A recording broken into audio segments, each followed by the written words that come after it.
The street was almost empty, only the sound of his boots echoed on the broken pavement. The human man, David, was carrying a paper bag full of leftovers from his small diner.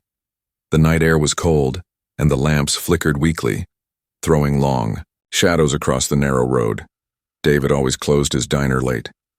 He cleaned the counters, washed the plates, and packed whatever food was left. He did not like wasting food. Sometimes he gave it to stray dogs. Sometimes he saved it for himself. Tonight he thought he would eat alone at home. But fate had another plan. As he passed the old brick alley, a sound reached his ears. It was soft, like a whisper. At first, he thought it was the wind, but then he heard it again, clearer this time, a weak voice saying, "Can we have your leftovers?" David froze. His heart jumped. He turned his head slowly, eyes scanning the darkness. For a moment he saw nothing, just trash cans and broken crates. Then he noticed movement. Two small figures crouched near the wall, their bodies trembling in the shadows. He stepped closer. Careful. His footsteps made them flinch. They tried to hide, but he had already seen them. Two girls, not human. Their skin was pale with a faint blue glow. Their eyes larger than his, shining like glass marbles. In the dim light, their clothes were torn, their faces smudged with dirt. David felt a strange ache in his chest. They looked no older than 12 or 13. Thin arms, fragile legs, ribs almost showing. One girl hit her face against the other's shoulder. The other lifted her head slowly, fear mixing with hunger. In her gaze, "Please," she whispered again, her voice cracked. "Leftovers. We are hungry." For a long second, David did not move. His mind raced. He had heard stories. The city hated aliens. People called them thieves, pests, dangerous. Many said they should be locked away, but here in front of him were just two starving children, their eyes begging for kindness. His grip on the paper bag tightened. He took a deep breath. "Come closer," he said gently. "Don't be afraid." The girls hesitated. They looked at each other. The smaller one shook her head, but the older one gave a tiny nod. Slowly, carefully, they crawled forward, their bare feet scraping against the stone. David lowered himself to a crouch, holding out the bag. The smell of bread and soup drifted into the night air. The girls' eyes widened. He saw them swallow hard, their small throats moving as if they were fighting back desperate hunger. The younger one reached out first, trembling fingers touching the edge of the bag, but she pulled back quickly, as if afraid he would hit her. David's heart broke at the sight. "It's all right," he whispered. "Take it, it's yours." The girls shared a nervous glance, then finally took the bag together. Pulling it close to their chests like treasure, they opened it with shaky hands. The smell of warm bread and meat filled the alley. They stared at it for a moment, as if they could not believe it was real. Then they ate. Slowly at first, nibbling, testing if the food was safe. When nothing bad happened, their hunger broke loose. They devoured the bread, sipped the soup with shaky hands. Tears rolled down their dirty cheeks as they chewed. David sat back against the wall, watching quietly. He felt something heavy in his chest, a mix of sadness and anger. Sadness that they had suffered so much. Anger at the world that had let this happen. The older girl paused, wiping her mouth with the back of her hand. She looked at him with wide eyes. Why are you helping us?" she asked softly. David thought for a moment, then shrugged. "Because you are hungry and I had food," he said simply. The girl blinked, as if those words were something she had never heard before. The younger one clutched a piece of bread, tightly, hiding half of it under her arm as if someone would steal it. Silence stretched between them, broken only by the sound of chewing and the far hum of streetlights. Then David asked quietly, "Where are your parents?" The girls froze, their faces fell. No answer came, only silence. Then the younger one lowered her head, her shoulders shaking. The older girl hugged her tightly, whispering something in a language David did not understand. Finally she looked up, at him, her eyes glistening. We have no one," she whispered, her voice so soft it almost broke in the air. David felt the cold wind bite through his jacket, but inside he felt a stronger chill. No one. They had no one. Only hunger. only fear, and now only him. He leaned his head back against the wall, closing his eyes for a moment. He had only meant to walk home with leftovers. Now his path had changed. These girls were not just strangers, they were children abandoned in a cruel city. As the night deepened, David made a quiet promise to himself. He would not let them starve again, not while he still had food to give, not while he was still breathing, but somewhere in the darkness of the city. Someone else might be looking for them, and David had no idea what danger he had just stepped into. The girls finished their meal. Their small hands clutched the empty bag. As if even the paper was precious, David stood looking down at them. "Come," he said softly. "You can't stay here. It's too cold." They hesitated, fear still in their eyes, but hunger and trust had already begun to open a door inside. Slowly, they rose to their feet, their fragile figures glowing faintly under the flickering lamp. As David led them out of the alley, the whisper of their voices lingered in his ears, the kind of whisper that changes a man's life forever. The night sky stretched wide above them, full of stars that glimmered faintly like tiny candles in the darkness.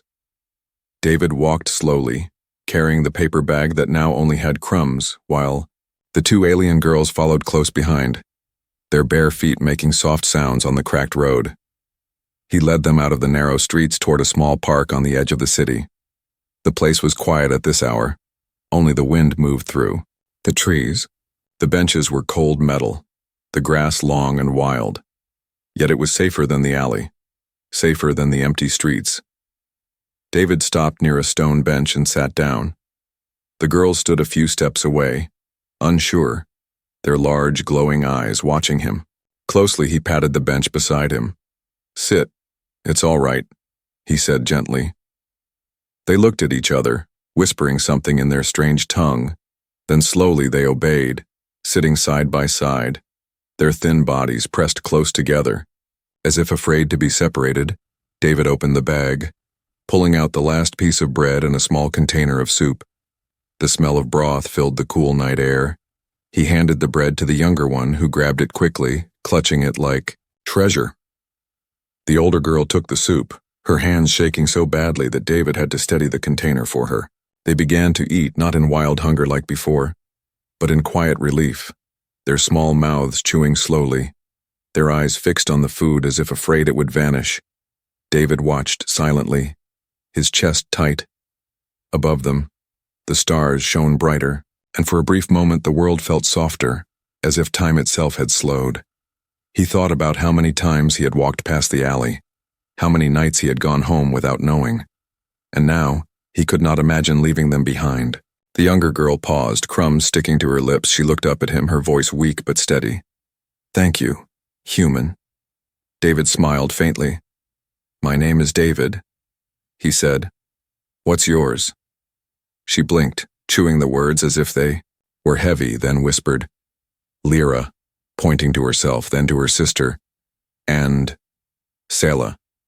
David nodded, repeating their names softly. Lyra and Selah. The names felt strange, yet beautiful, like whispers from another world. Selah. The older one looked at him carefully, her gaze sharp despite the tiredness in her face. "Why give us food?" she asked. Her tone carried suspicion, as if kindness was something she did not believe in. David thought for a moment, then shrugged. "Because you needed it, and I had it." The answer seemed too simple for her. She frowned, then looked down, at the soup in her hands as if trying to understand something beyond the taste. Lyra leaned against her sister, her small body trembling slightly from the cold. David noticed and took off his old jacket, holding it out to them. "Here, share. It's warmer than nothing." At first they refused, shaking their heads, but when the wind grew sharper, they finally accepted, pulling the jacket around both of them like a small shelter. David felt a strange warmth in his chest as he watched them disappear into its folds. The park was silent. But in that silence, David felt questions pressing into his mind. Who were these girls? Where had they come from? Why were they alone? Why were they starving in alleys instead of being cared for? He wanted to ask, but he feared the answers. Selah broke the silence first, her voice low. "We Ran away, she whispered. David's eyes narrowed. Ran away? From who? She hesitated, her fingers clutching the soup container tighter. Bad people, she said simply, her eyes flickering away.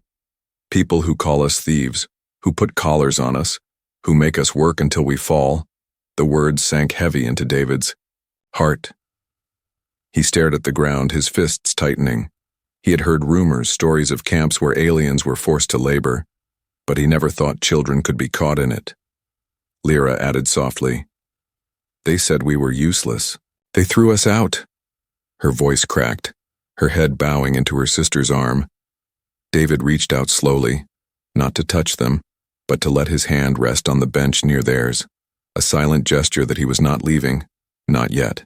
The girls finished the food, licking the last crumbs, every bite savored as if it was the first meal they had ever truly tasted. When it was gone, they held the empty container close, unwilling to let go. David leaned back, looking at the sky. It's late, he said quietly. But you can't sleep out here, it's too cold, too dangerous. Selah's eyes snapped to him, sharp and cautious. You want us to follow? She asked, her voice carrying fear. David met her gaze steadily. I'm not asking you to trust me, he said. I'm asking you not to freeze tonight. The two sisters looked at each other, whispering in their own tongue, their words soft and urgent. Finally, Lyra nodded shyly, her small hand clutching her sister's arm. David stood, brushing the dust from his pants.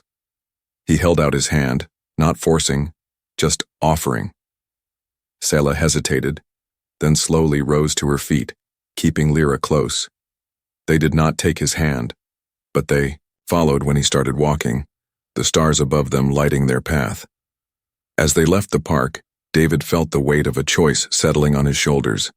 He thought it would end with giving away leftovers, but now the night had changed everything.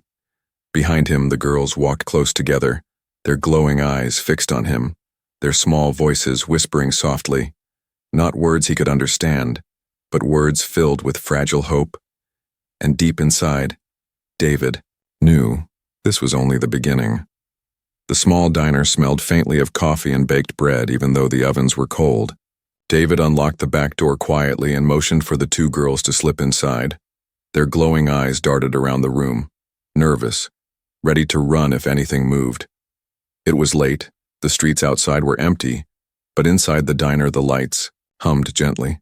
The polished counter reflected their fragile figures.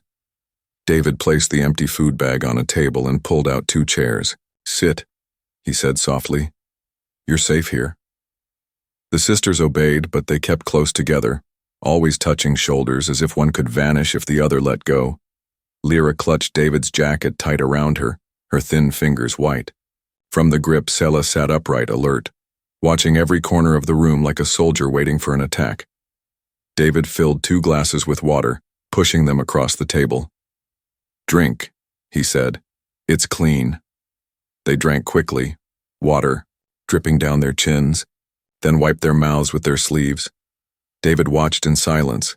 Each sip told him how long they had gone without even the simplest kindness. Finally, he leaned against the counter, folding his arms, his voice steady but gentle. I need to know. Why are you alone? Who did this to you? The girls froze. The question hung heavy in the air. Selah looked down, her hands tightening around the glass. Lyra pressed her face into her sister's arm, whispering something in their language. After a long silence, Selah spoke. Her voice cracked. We were taken, she said, taken from our village far from here. They put collars on us. David's chest tightened. Collars? He asked carefully. Selah lifted her wrist, the skin around it raw and scarred, the faint marks of metal bands etched deep into her flesh. Like chains, she whispered. They use them to control us, to make us work. David felt anger burn inside him. He clenched his fists at the sight of the scars. The idea of children treated like animals sickened him. Lyra spoke for the first time, her voice trembling. We worked until our hands bled. We carried stones, cleaned waste, cooked for soldiers. If we slowed down, they shocked us. Her words broke into sobs. David crouched beside them, his hand hovering above the table. Not touching, just close. "Who were they?" he asked softly. Sela's eyes flickered with fear. "Humans," she whispered. "Your kind. Men in uniforms. They called us thieves, pests, liars. They said aliens deserve only work and chains." The words stabbed David like knives. He wanted to deny it, to say they were wrong. But deep down he knew the city was full of people who would say exactly that. "They said no one would miss us," Sela continued, her voice flat now. "And maybe they were right. Our parents are gone. Our people scattered, no one came for us." The silence that followed was heavy, broken only by the faint hum of the fridge. Lyra wiped her tears with the jacket sleeve. Sela's jaw tightened as if she was trying to stay strong for both of them. David swallowed hard. He had never seen such pain in such young faces. Children who should have been laughing under the sun were instead carrying memories of chains and hunger. "Did you escape?" he asked, his voice low. Sela nodded slowly. "We waited. We watched. One night the guards were drunk. The door was left unlocked. We ran." Her eyes glowed faintly as she remembered. "We ran through the dark. No shoes, no food. Just running. Until the city lights appeared," Lyra whispered. "But they will find us. They always find us." Her small voice shook with terror. David felt a chill crawl down his spine. If what they said was true, then the soldiers might already be searching the streets, maybe even knocking on doors. He forced his voice calm. "You're safe here. No one will hurt you while I'm around," he said firmly. But inside he knew safety was only temporary. The girls exchanged a glance, something like disbelief in their eyes, as if no one had ever spoken those words to them before. David stood, walking to the window. He peered out into the empty street. Every shadow seemed deeper, every sound louder. He thought he saw movement near the corner, but when he blinked, it was gone. He returned to the table, his mind racing. "If they find you, what will they do?" he asked carefully. Sela lowered her gaze, her voice almost a whisper. "They will take us back, put the collars on again, and this time, we will not survive." The words chilled David to the bone. He looked at the sisters, their small bodies fragile, their glowing eyes full of fear, and something inside him hardened. He sat back down, leaning forward. "Listen to me," he said, his tone serious. "I don't care who they are or what they think of you. While you're with me, you're not going back." The girls stared at him, stunned, as if such a promise could not be real. Lyra's lips trembled. "Why?" she asked, softly. "Why would you help us when no one else ever did?" David searched for an answer, but all he found was truth. "Because you deserve better," he said simply. "Because you're children, not thieves, not pests, just children who need someone." Sela blinked, her hard gaze softening for the first time. Her shoulders shaking slightly, she tried to hide it, but a tear rolled down her cheek. David reached into the bag and pulled out the last crumb of bread, splitting it into 2 pieces. He placed them in front of the sisters. "It's not much, but tomorrow there will be more." The sisters took the crumbs gently as if they were jewels, their eyes never leaving his face. Outside, the city was silent. But David knew silence was dangerous. Somewhere out there, soldiers might already be marching looking for 2 escaped alien girls. He watched the sisters eat in silence, and deep inside, he made another silent vow. No matter what came, he would not let them be chained again. The morning sun rose slowly over the city, painting the cracked rooftops in dull gold. Inside the diner, David poured hot water into the kettle. The soft hiss filled the room. The 2 alien girls, Lyra and Sela, sat close together in the corner booth, still wrapped in his old jacket, their eyes half closed from exhaustion. They had slept only a little, their heads resting on the table. Every small noise had woken them, but at least they were not on the cold ground outside. At least they were safe for a few hours. David placed bread and a small bowl of porridge in front of them. "Eat," he said gently. "You need strength."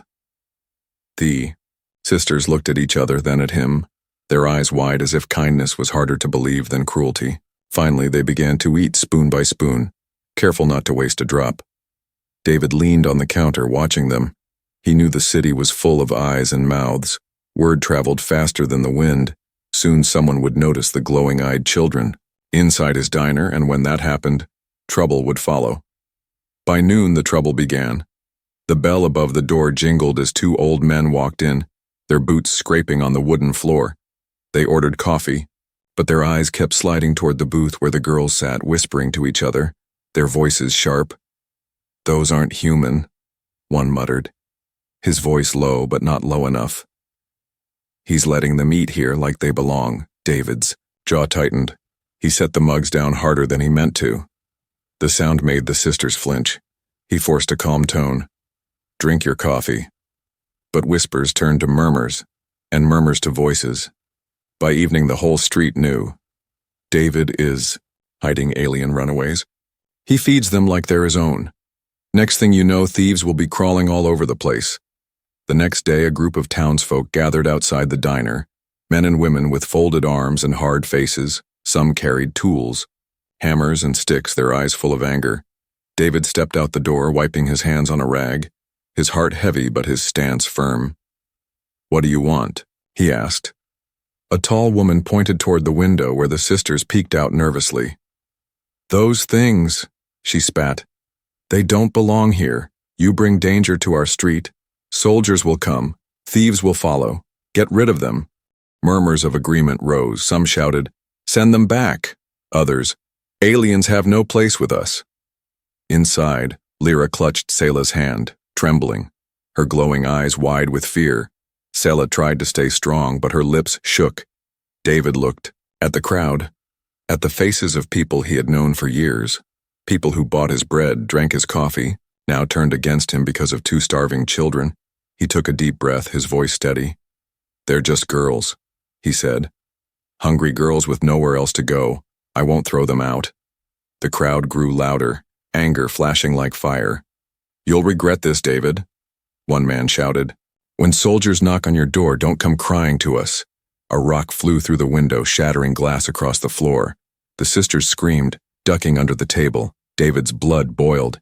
He stepped forward, his voice sharp. "That's enough." The crowd fell into uneasy silence, surprised at his anger. His eyes burned as he spoke. "You call yourselves decent, yet you're ready to starve children because of fear. Shame on you." For a moment no one moved. Then slowly the people began to disperse, muttering curses, spitting on the ground. But their eyes promised this was not the end. Inside, David swept the glass carefully, his hands shaking. He crouched down to where the sisters hid. "It's all right," he whispered. "They're gone." Lyra clung to his arm, sobbing. "They hate us," she cried. "Everyone hates us." David held her gently, his voice low. "Not everyone," he said firmly. "Not me." Selah looked at him with red eyes, whispering, "Why risk yourself for us, when even your people turn against you?" David met her gaze, his voice strong. "Despite the fear inside, because you deserve a chance, and if I don't stand for you, then what kind of man am I?" The diner felt smaller now, the broken window letting in cold air. Shadows stretched longer across the floor, danger pressed closer with every breath. That night David could not sleep. He sat near the door with an old bat across his knees, listening to the city breathe. Every creak made him tense. Every gust of wind sounded like boots marching. The sisters slept in the booth, holding each other tight, their faces peaceful for the first time in days, even with danger around them. They trusted him enough to close their eyes.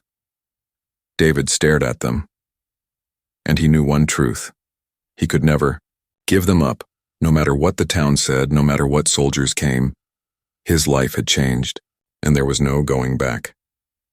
Outside, whispers still spread like fire, and far away, soldiers were already preparing to search for two missing alien girls. The storm was coming, and David stood right in its path.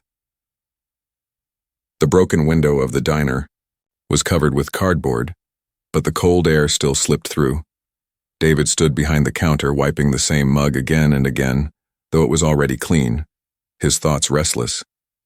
The sisters sat in the corner booth, whispering softly to each other. their glowing eyes dim with worry.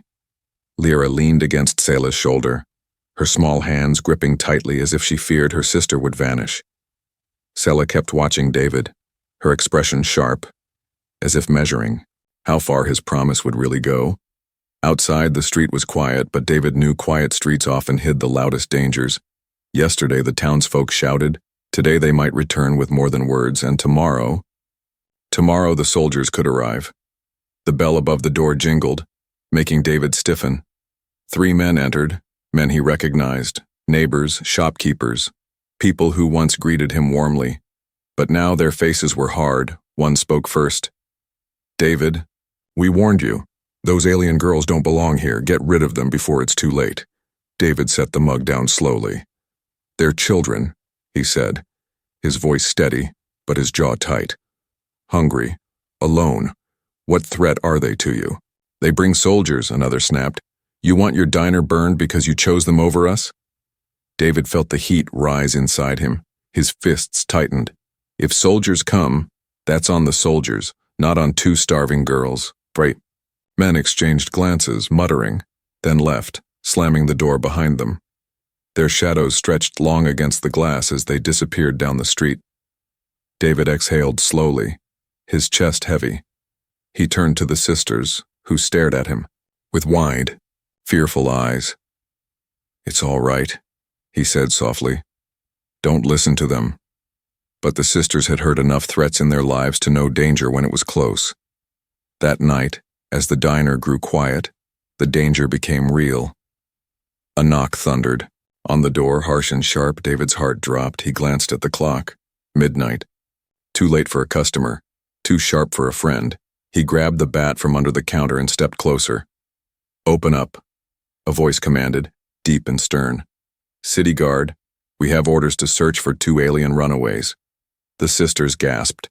Selah pulled Lyra down behind the booth, pressing her hand over her sister's mouth to stop the sobs. Lyra's glowing eyes shimmered in terror. David's mind raced, his breath heavy. The knocking grew harder. "We know they've been seen here." The voice growled, "Open or we break it down."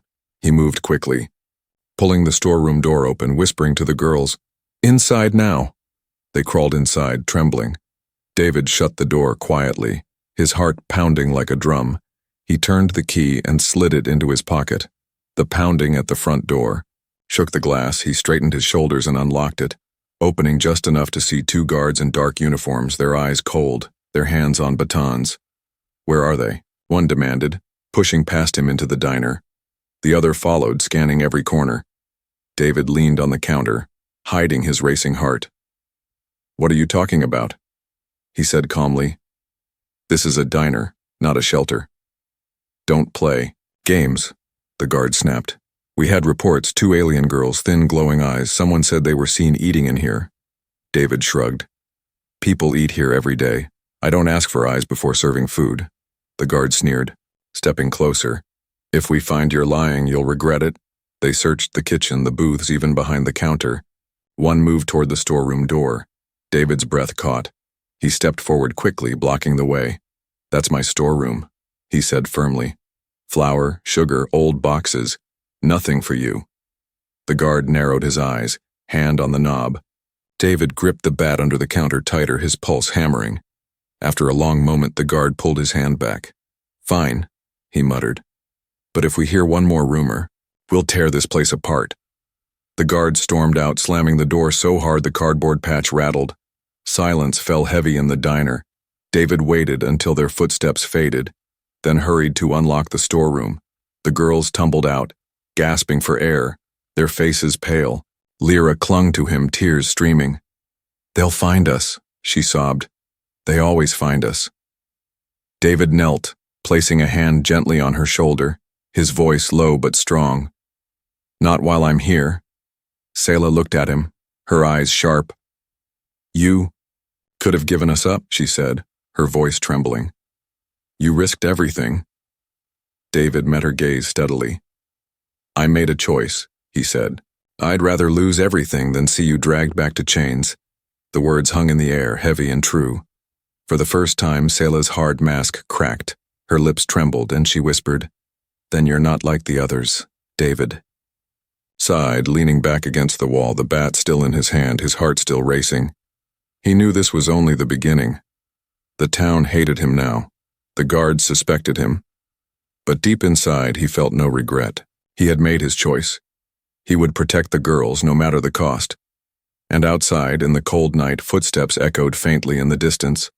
The hunt for the alien sisters was far from over. The city no longer felt safe. Every corner carried whispers, every shadow felt like a pair of eyes. David knew the guards would return next time. They would not leave without tearing the diner apart. He had made his choice, and now he had to act on it. Before dawn, David packed a small bag, bread, dried meat, a flask of water, and a blanket.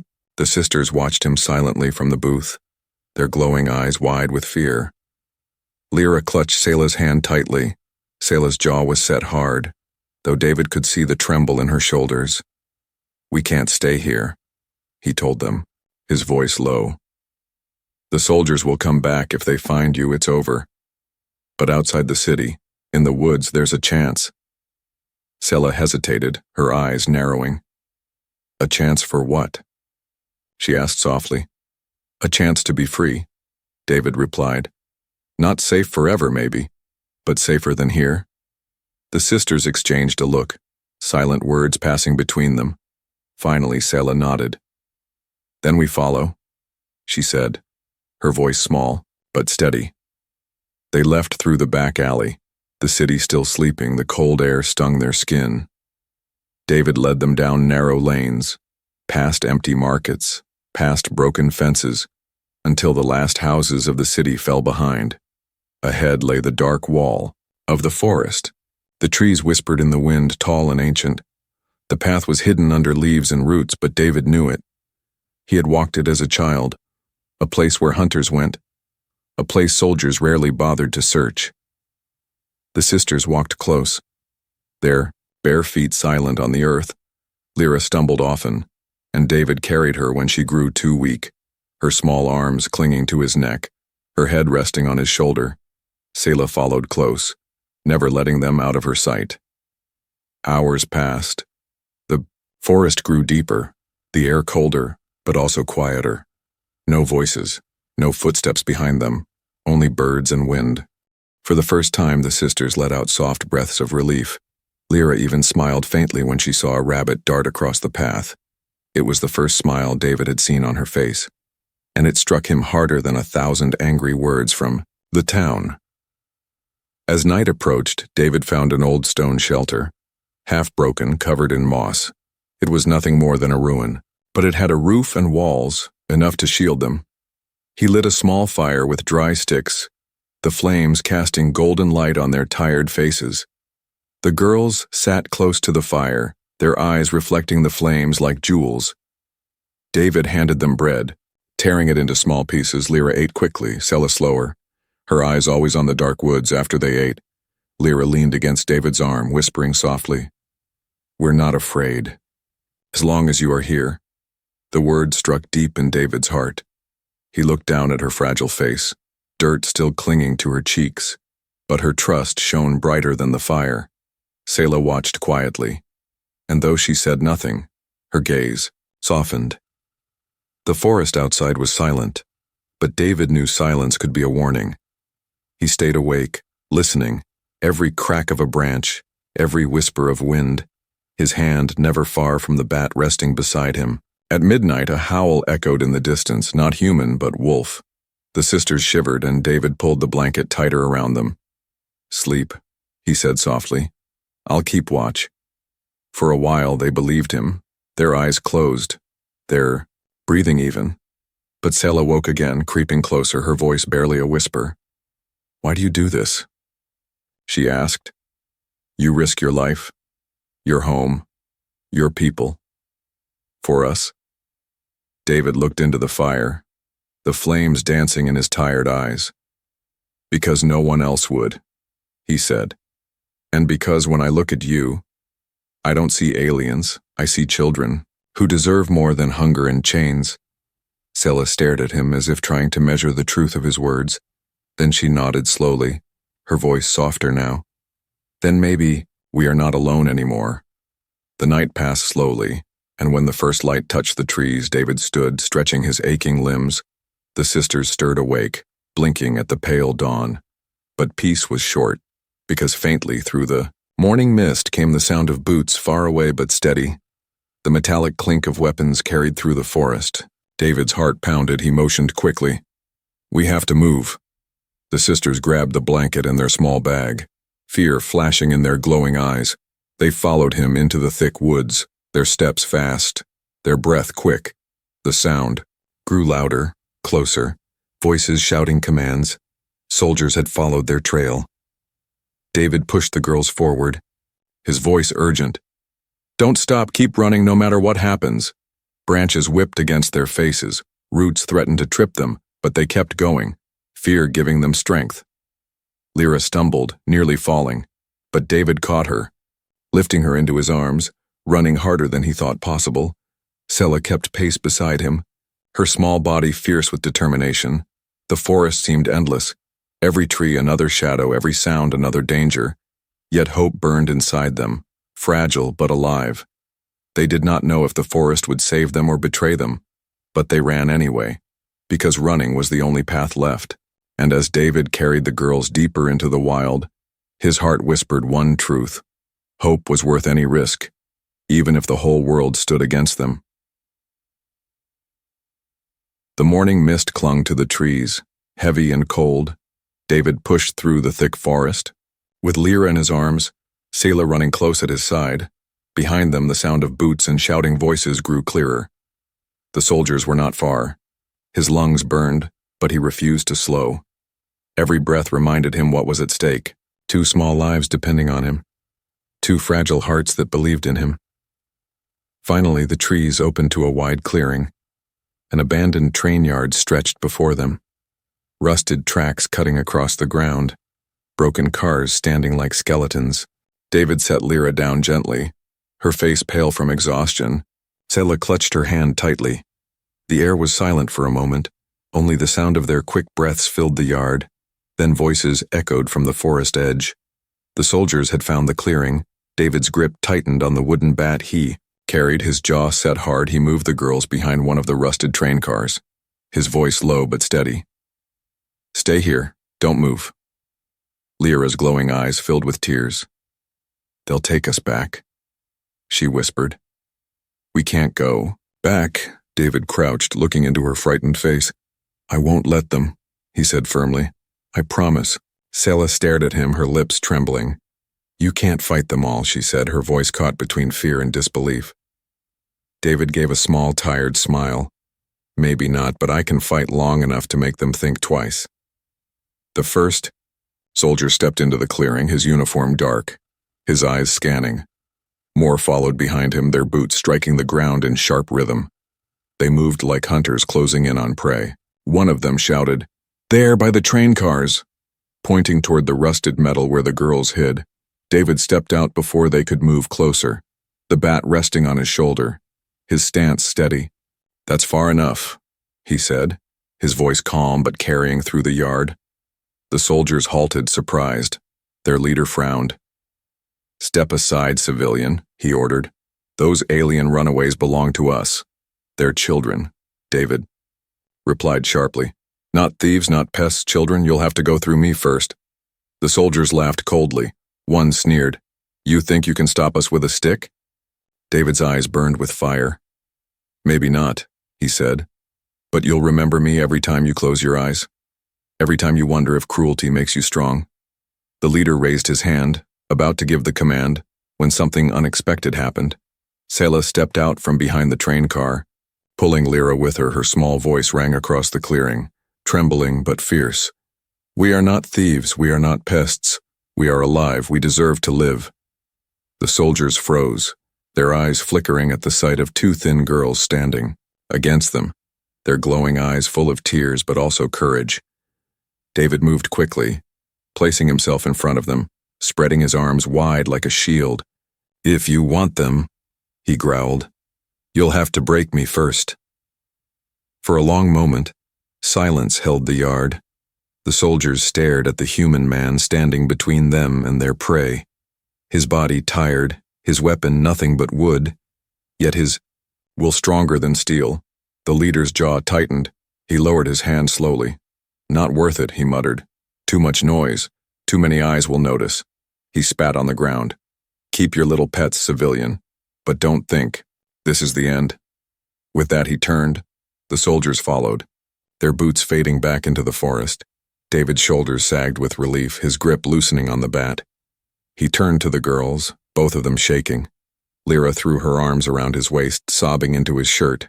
Selah's face broke at last, tears spilling down her cheeks. He pulled them close, his voice soft. It's over for now. As the sun broke through the mist, David led them to the rusted steps of an old train car. They sat together, sharing the last of the bread he had packed. The meal was small, nothing more than crumbs and water. Yet it felt different, because this time they did not eat in fear. They ate with hope, with trust, with the warmth of someone who had chosen them over the world. Lyra leaned against him, whispering, "You gave us food, but you gave us more than that." Selah added quietly, her voice thick with emotion. "You gave us a father, when we had none." David closed his eyes, the weight of their words heavy, yet also the most precious gift he had ever received. He had thought he was only feeding hungry mouths, but in truth he had fed empty hearts, filling them with something no soldier could ever take away. The day moved slowly, the forest silent. Again, the train yard quiet. David sat with the sisters close against him, their small hands clutching his arms, and for the first time in years, he felt like his life had meaning beyond survival. The world outside was still cruel. The soldiers would still hunt. The townsfolk would still whisper. But here, in this forgotten place, they had found something greater than fear. One man, 2 children, and a simple meal that changed everything.